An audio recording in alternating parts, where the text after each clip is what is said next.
Hello and welcome to this Reporters Roundtable. We're talking with Charlotte Ledger reporters. I'm Tony Messia. With me is Ashley Fay, our managing editor, and Lindsay Banks, our assistant editor.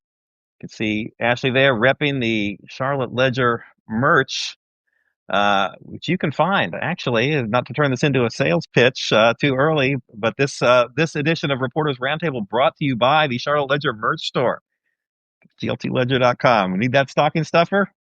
Just joking. I mean, of course, we're happy if people want to buy that, but that's not why we're here. We're here to talk about some of the news of the week, some of the stories that we've reported and written. I see people coming back in. I see Vicky back for another round. She's a dedicated reporter roundtable watcher. And of course, if people have any questions, go ahead and put them in the chat, as they say. We will get to them as we can, and we'll let a few more people get in here. How, Ashley, Lindsay, how were your weeks? Pretty busy, I will say. I mean, the news cycle feels like in Charlotte never really lets up, but it was pretty good, but pretty busy. Yeah, I would say the same. And, obviously the holidays are less than 2 weeks away now. So I typically I feel like the news cycle tends to slow down a little bit this time of year, but I don't know if I would say that was reflected this week. Yeah, it's always you kind of come into the week and you're like, all right, I think this is going to be kind of a quiet week. I know what I'm going to work on, and then something pops up, and then you sort of you have to scramble and go to that. So that's the way this week worked out. I want to talk. Let's see, Vicky asking if we can talk about the transportation vote from City Council. We'll see if we can get to that, Vicky. I guess the first thing we want to talk about that a lot of people have been talking about the last couple of days, really since yesterday morning, is this Sycamore Brewing situation. Really kind of shocking allegations that came out yesterday morning that the co-owner of Sycamore Brewing, which is Charlotte's largest brewery by volume, was arrested and charged with indecent liberties with a minor after he was arrested after going into a house in Stanley County, and the victim is alleged to be a 13-year-old girl. He was arrested, still in jail, last I saw, in the Stanley County Jail on a $10 million secured bond. And obviously, that's a horrific crime, a horrific allegation. It's just an arrest. Nobody's been convicted. There are obviously a lot of questions about what happened there, but to have somebody who's pretty high profile like that arrested and charged with something that's so horrific is pretty shocking. A lot of people talking about that. There are some sort of questions as to what exactly happened. How did he know the victim? All that we don't have answers for yet. But one of the things that we do know, of course, is that there has been a lot of fallout very quickly toward Sycamore brand, and this is a very well-known beer brand here in Charlotte. They've got the tap room in South End. They've got a spot at the airport. They're building another tap room in Cotswold, and they distribute very widely throughout the Southeast, and so the economic fallout to that brand, I think, is starting to look like it might be more significant than you think. I mean, this was the co-owner. It was a husband and wife. His name's Justin Brigham. His wife Sarah. They co-founded this brewery more than a decade ago. And people, have been saying on social media, "Don't go there, boycott." And we're starting to see some of the economic fallout from that. I know, Ashley, you've been working that a little bit today. What have you found out? Yeah, basically, I've been reaching out to a lot of the grocers with stores in the area, Lowe's Foods, Whole Foods Market, Food Lion, Publix, Harris Teeter. I've heard back from most of them so far, and they've all said that they've requested that their individual stores pull the product. And some said, I know Food Line specifically said, they are discontinuing all future orders of a Sycamore. So that's certainly been kind of the initial fallout, I think. I've been on social media, Reddit, Instagram, Facebook, and you're seeing a lot of folks just saying different individual restaurants and bars saying we are no longer carrying Sycamore. We don't plan to. Bargarita in Noda had a actual video of them pouring down Sycamore down the drain.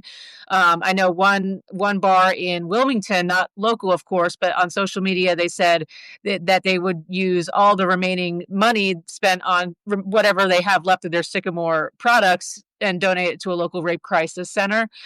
So yeah, the fallout certainly has been swift and pretty profound. I reached out to Adams Beverages, who's the distributor for Sycamore. I haven't heard back from them yet.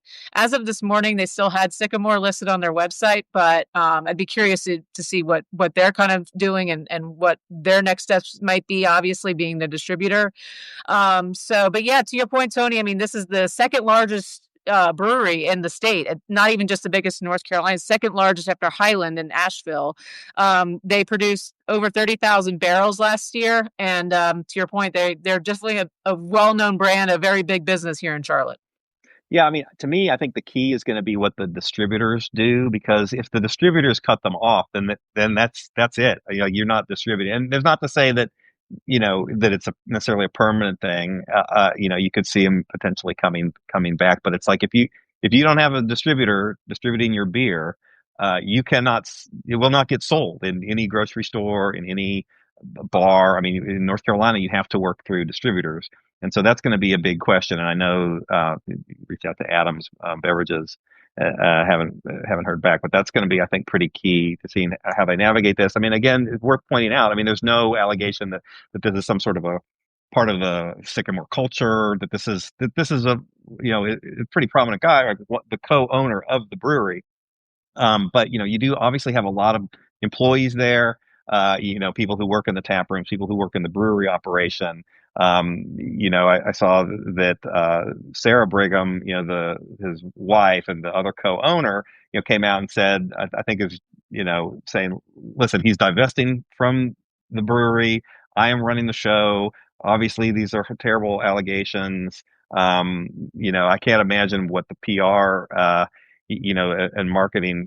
I mean, obviously, there's a human toll to this. Don't want to minimize that, but the PR and marketing folks with Sycamore, that's a Herculean task. It's not like it's the first company that's ever had executives or well-known people connected with a brand having some sort of controversy. I was sort of trying to think of other brands that have been through something similar, in terms of having a controversy. Jared of Subway came to mind, spokesman for Subway for a long time, had charged with sex charges. That was a big hit to Subway's brand about 10 years ago. But I think the other point is this is not necessarily a permanent thing. If you think of Subway nowadays, I don't know that anybody thinks about that very much. It's a sandwich shop, right? And then you think of I thought also of CPI. Its CEO made some controversial comments after the George Floyd protests, and a lot of the places where CPI would advertise in professional and college stadiums and basketball arenas drop CPI. Well, then if you look a couple of years later, CPI still comes back. So it isn't necessarily a permanent thing, but it's certainly a big hit, I think, for Sycamore. I think that's going to be important to watch, Tony. It's just kind of like how this transpires. Obviously, we need to see how the case itself transpires as well. And, if we learn anything more in the coming weeks on this, but, what is Sycamore going to have to do to sort of pivot from this? And how are they going to think about, do they need to sell the business? I'm not saying that I've heard that. I'm just saying, like, I think they're going to be facing some serious questions here for sure. Lindsay, you have any thoughts? Nothing really to add. I just think this whole thing has kind of unfolded pretty quickly. I think the incident happened, I believe it was on Wednesday, and then yesterday was when, the word got out and media started reporting on it. And then today we're learning about grocery stores pulling it from their shelves. So, I think we're definitely going to be watching over the weekend and into next week to see, what happens and as more details come out. Yeah, I mean, it's obviously, a horrible situation. I don't really know as far as the business, what happens. Do people actually stop drinking Sycamore beer on a long-term or permanent basis because of this? Or does it blow over and by next week we'll be talking about something else? The news cycle tends to move very fast, but certainly not a brand image that if you're in a consumer product, especially, that you want to have projected. Want to switch gears a little bit, talk about some of the other things going on this week. We had a story on Wednesday that I reported and wrote about Charlotte-Mecklenburg Schools enrollment numbers. Those were finally released by the state. I'd been asking for them for almost a couple of months to try to see. Well, we always like to look at CMS enrollment numbers to sort of see what's going on. They fell to their lowest level in 14 years, a little over 139,000 students. It was a little over 141,000 last year. It had been kind of stabilized at that level over the previous few years after COVID. So it's about a little less than a 2% drop. Is that a big drop? What does it mean? And the reporting basically showed that uh, because of the increase to a large degree in enrollment in charter schools and private schools and homeschooling, that sort of explains some of this drop. At the same time, there are demographic changes, that people are having fewer children now. And so the interesting part I thought was that, even in a fast growing county like Mecklenburg County, which, as we all know, is growing by leaps and bounds, that your public school system would have declining enrollment. Again, not a dropping off a cliff, but it's a decline. And so I thought that was kind of interesting. And it's not something that's really been discussed all that much. Maybe, I don't know, maybe people can judge. Maybe it's not that big of an issue. It seems to me to be kind of odd and something worth talking about. And, why is that? And is that a trend that needs to be reversed? I thought it was kind of interesting. You thought? Yeah, your story kind of pointed this out too, Tony. But of course, the enrollment is tied to funding, and with public school funding always kind of being in the conversation about how much the school systems are getting.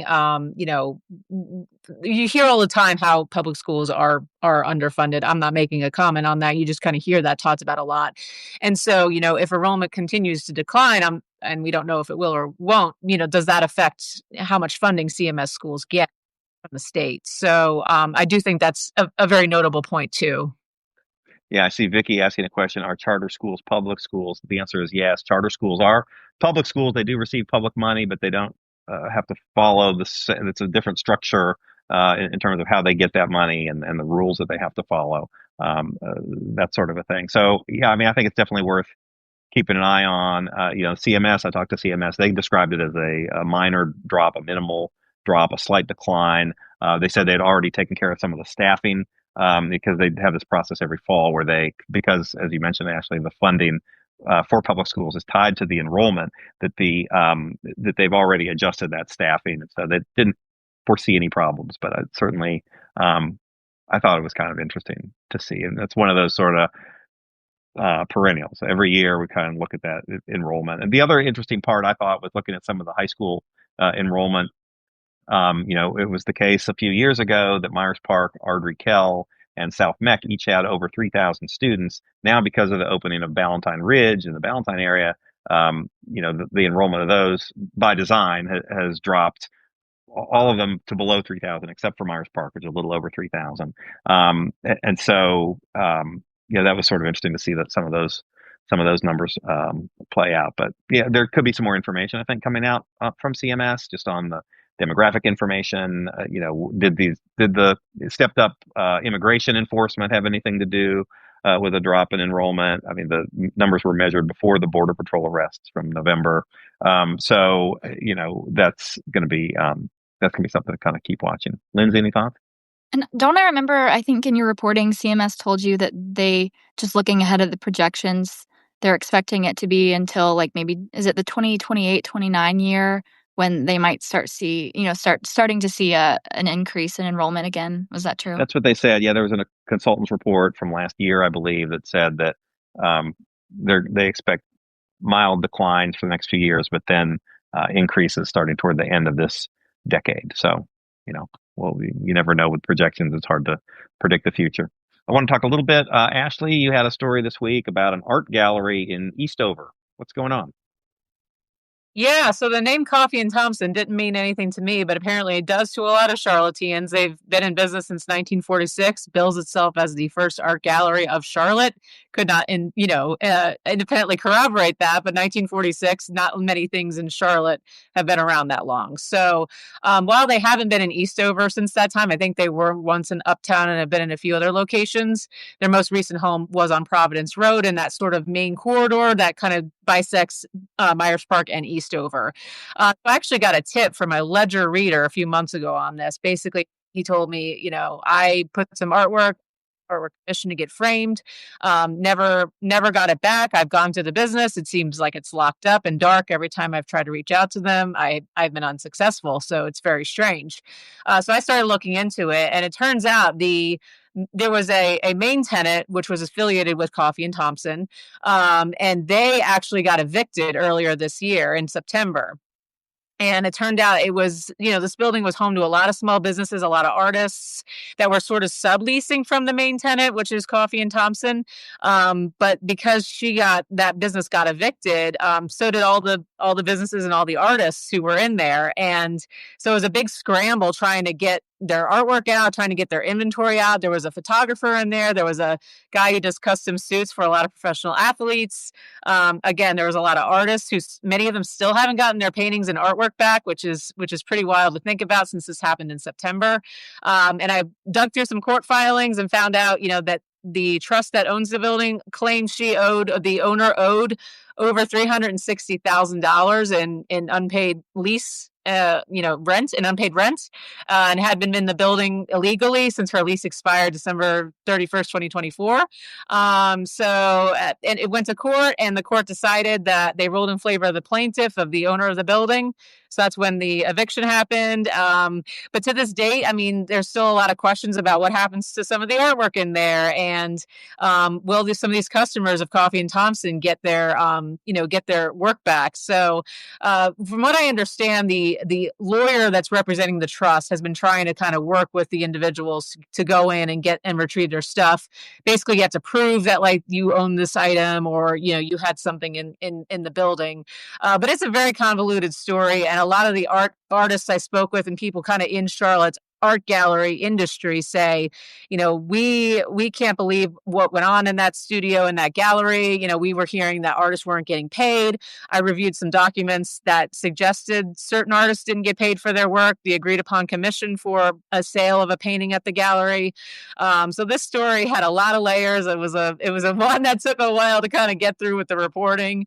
Talked to a lot of folks who had a story to tell, and a lot of it really didn't even make it in the story, just because, even though it was a lengthy story, there was still a lot left on the cutting room floor. But anyway, Tony, it was very interesting, and I've heard from some folks since it published, and keep hearing about how Coffey and Thompson was just this known name in Charlotte, and now it just seems like this business doesn't exist anymore, which is pretty wild.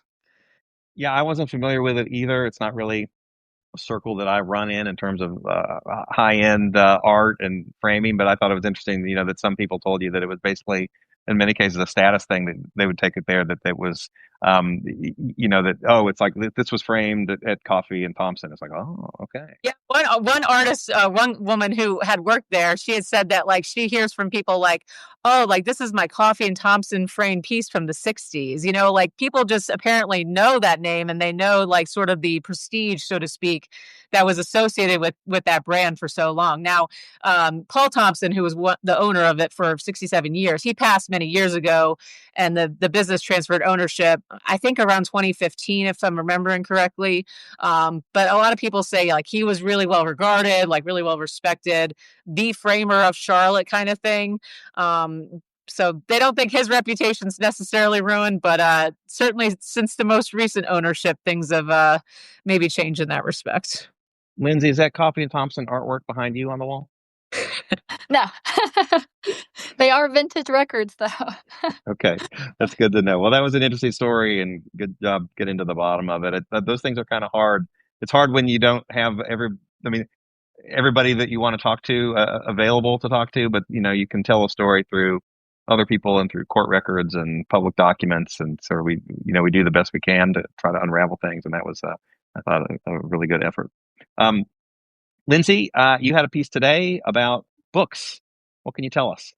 Yeah, so usually this time of year, I like to reach out to Charlotte-Mecklenburg Library and just see what the top titles of the year have been, as far as checkouts go, because I think it's interesting just to see what other Charlotteans are reading and if they're following the trends that I'm witnessing on Book Talk, which is the bookworm side of TikTok, and Bookstagram is the book side of Instagram, if anyone's in those communities. But so I reached out to the library. They sent me back their top 10 titles for print and for ebooks. And I'll spare reading through the whole list right now, but you can find the full list on the Charlotte Ledger. But I wasn't actually too surprised by any of the titles. I think usually, like new fiction does really well, especially with popular authors like Emily Henry.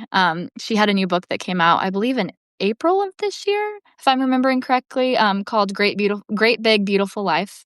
And she's just a really popular author right now because one of her books is being turned into a movie that actually comes out next month on Netflix called People We Meet on Vacation. So wasn't surprised by that. Onyx Storm is another one. It's the third book in a fantasy dragon romance action series. Okay. Very highly anticipated. Wait, is dragon romance? Dragon fantasy romance?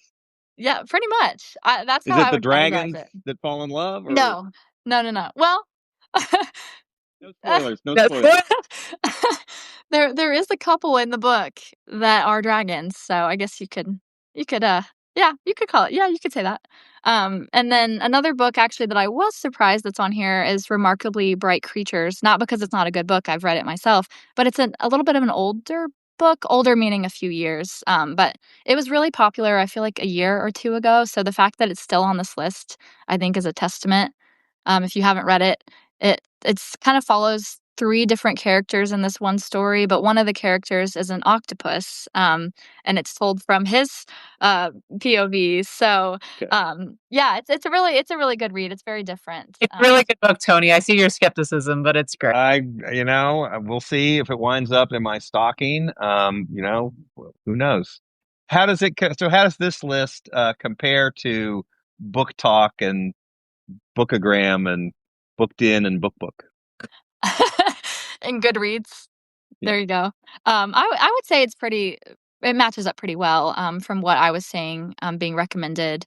And I would say I've probably read maybe 50% of the list of ebooks. That was another thing because they sent me the ebook list and then the print list, and there were more ebook checkouts than the print list. But also there were some, overlapping books that were on both lists, but the ebook got more checkouts. But I will say on the print list, there were, I think, 3 Diary of a Wimpy Kid books that were on there, which is obviously, I think that's a middle school. I think that's the reading level. It's like a middle school picture comic book. I never got into Diary of a Wimpy Kid, but I know there's like dozens of books out there and they keep coming out with them. So that was cool. My kids were really into Diary of a Wimpy Kid. And I didn't know whether those I just sort of are on there every year, or are they somehow making a comeback? I don't know. We know enough to answer. Yeah, I don't have enough. I do know. I mean, the author is coming out with new. What are they? It's kind of a series, I guess. So the next book, it's still an ongoing series to at least to what I know about it. But yeah, so I thought that was kind of interesting, and I think that's cool to see. 3 children's books made the list for top checkouts across CML this year. So. Well, that's interesting. We know that Ledger readers, they are readers, and they do like to read, and so we do feel like getting those lists out. I know usually you've done summer books, and we've had people recommending books, and we talked to people at Park Road Books and Trope Bookshop and some of the independent retailers. Hopefully those guys are doing okay. This holiday season. So that was kind of neat to see. Just about out of time. We're just talking about some of the top stories of the week and things that we've reported on in the Charlotte Ledger. The other one that I really liked today, the Ashley story on the rage rooms. Ashley, can you tell us a little bit about what the thinking was on rage rooms? What's going on with the rage rooms, and how did that story idea come about? Yeah, I mean, rage rooms have been around now a while. Like I would say, starting in mid 2010s, they started popping up. And with a lot of these things, you always wonder if they're going to be a fad. It sounds like an interesting concept in theory, but like how sustainable is that business model long term? So I actually found a couple of folks who have been at this since like 2018, 2019. Tonic Rage Room in Concord opened in 2019, and House of Purge in Charlotte opened in 2018. And there's going to be a franchise model Rage Room coming to Charlotte next year. So there's still Smash, I think it's called, right? Yes. So it's still a business. It's still chipping away. I talked to these owners about what compels people to come to a rage room, and it really runs the gamut. One guy said, I've seen everyone from veterans to people who just lost a family member and want to work through their grief to, someone just went through a bad breakup to, a bunch of 60-year-old women just want to get together and, throw plates at the wall or take a sledgehammer and beat the crap out of something. It's funny. It sounds so like, oh, it's everyone's so angry or whatever. But, one owner told me everyone who walks out of here has a smile on their face, like, because it feels like they're kind of getting a lot of stuff out. But I mean, this isn't a business you go into to make money. I was also curious about the business aspect of rage rooms, what goes into running one. And obviously inventory is the biggest challenge a lot of these folks kind of run into when you have everyone just coming through to destroy things. That clearly you're going to go through a lot of stuff. And with tariffs and inflation, some other things, it feels like these business owners their expenses have gone up quite a bit. One guy I spoke with, he has a car. He has to replace the car every week pretty much. So he's on Facebook Marketplace trying to get a beat up old car cheap and so that people can beat on it in the rage room. I myself tried it out. I as part of my reporting, I went and did a rage room, which I thought it was an interesting experience. I could see the appeal of it. It's a workout too. Like slamming that around is no joke. I want to plug our Instagram. If you'd like to see Ashley beat the hood of a car and take a baseball bat to some what look like beer bottles, Yeah. check it out on Instagram. We had a link embedded in the newsletter today. So let out some of her aggression. Ashley with a big smile on her face right now because she was able to get out that rage that she's got bottling up inside of her, having to deal with me and Lindsay. I was picturing Tony Macias specifically. Yeah.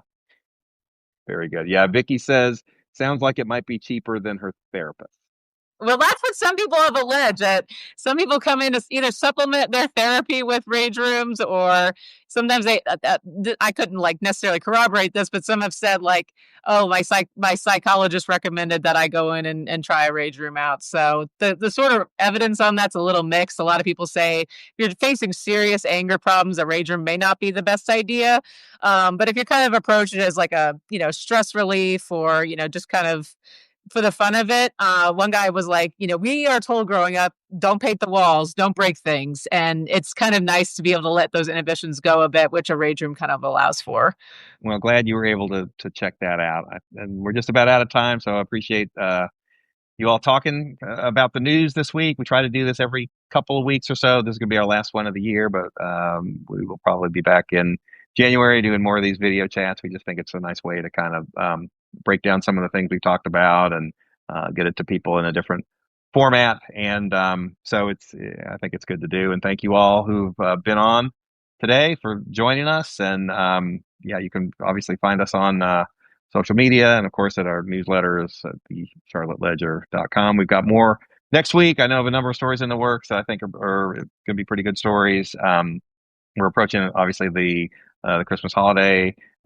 So we have another week's worth of newsletters, and then we kind of slow things down over, after the 19th, 20th or so until around the new year. A lot of people are out of town, people with their families and friends. And one of the last things they're doing is reading newsletters.